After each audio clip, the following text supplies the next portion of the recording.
The the weakest link in the chain is the IoT device, right?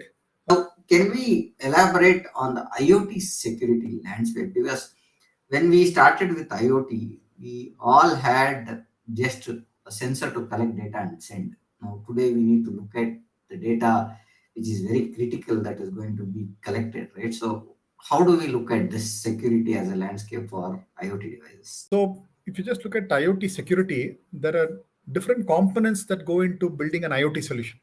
The first is you have sensors that will connect to the physical asset and measure a particular attribute, right? Pressure, vibration, temperature, and so on, right? So you have sensors, and then you have the IoT gateways, which will connect to the sensors, and the IoT gateway will have either a cellular SIM, an IoT SIM, which will connect to a cellular network, or that gateway can be connecting to the internet using Wi-Fi or any low power WAN network, right?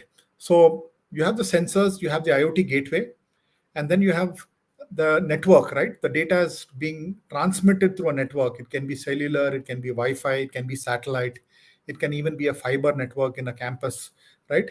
So you have the network. And then you have the IoT applications, all the data that is going and getting ingested into an IoT platform, right?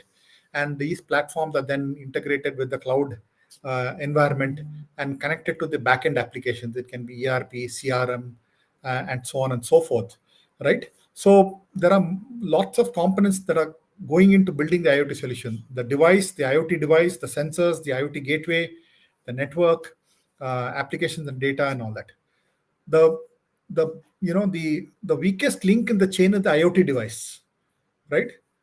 Because as you expose an asset to the internet, as you connect, say, a machine to the internet, or a car or a vehicle to the internet, every asset, as you connect to the internet, has an IP address, and that makes it potentially hackable, right? So a lot of threats that we have seen in the past, a lot of attacks that have happened.